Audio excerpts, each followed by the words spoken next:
Passons maintenant au troisième chapitre. Alors, le contrôleur de gestion et le contrôle de gestion.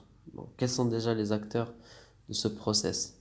Donc, dans plusieurs livres, de management et de gestion, le contrôle de gestion est qualifié d'une courroie de transmission entre la stratégie et les opérations. Il permet ainsi de fédérer les équipes, les responsables et la direction autour des objectifs de l'organisation. Ce processus apporte un éclairage financier indispensable au pilotage de l'activité grâce à ces outils et propose aussi des pistes d'amélioration qui permettent d'assurer un bon niveau de performance. Donc, comme on voit sur ce schéma, bon, on a le passage de la direction générale vers les opérationnels. Bon, la direction générale qui donne la feuille de route et qui définit la stratégie de l'organisation et les missions du contrôle de gestion. On a le contrôleur de gestion qui éclaire la feuille de route en assistant à la direction générale et les opérationnels dans leur choix. Et enfin, les opérationnels qui tracent la route et qui négocient leurs objectifs et leurs ressources et décident bien évidemment des actions à mettre en œuvre. Donc les missions du contrôleur de gestion diffèrent selon plusieurs critères.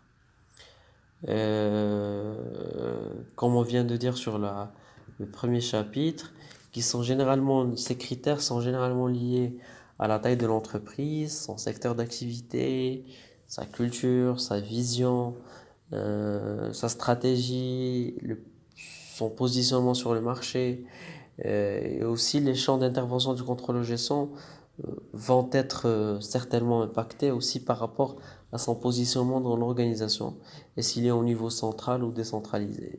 Donc, là, on revient toujours à la vision consolidée ou la vision locale du contrôle de gestion. Donc, afin de mettre en œuvre le processus de contrôle de gestion, plusieurs étapes sont à suivre. La première étape consiste à établir un diagnostic pour définir les besoins en contrôle de gestion. Dans cette étape, le contrôle de gestion essaie de recueillir les attentes des décideurs afin de comprendre les besoins de pilotage. Donc après avoir confronté ces besoins avec la situation réelle et les sources d'informations existantes, il identifie les outils à mettre en place et les pistes d'amélioration pour remettre à niveau la situation réelle. La deuxième étape, c'est d'élaborer et superviser les outils à mettre en place et qui répondent aux attentes des dirigeants. Dans cette phase ou bien dans cette étape, le contrôleur de gestion se doit de mettre en place des outils qui vont créer de la valeur ajoutée en améliorant les performances de l'entreprise. Donc il collecte, traite, analyse et présente des informations utiles aux décideurs à travers des outils tels que la compta analytique, les tableaux de bord et les autres outils qu'on vient d'identifier précédemment. La troisième étape consiste à animer le processus de contrôle de gestion.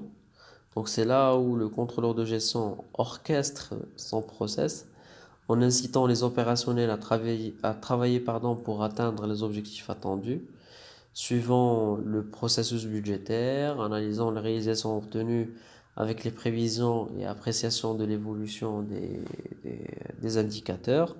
Il assure aussi de la mise en œuvre des plans d'action en faisant le lien avec les bonnes pratiques associées et il assure aussi la communication des performances en fonction des destinataires, soit vis-à-vis des directeurs ou de la direction ou des équipes.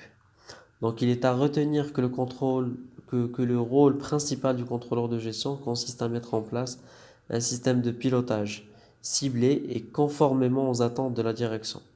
Il a un rôle de pédagogue pour diffuser la culture de la gestion et de la performance. Il forme les opérationnels et décideurs à homogénéiser le langage de communication, à mieux lire les résultats financiers, à exploiter l'information et à travailler surtout à travailler ensemble.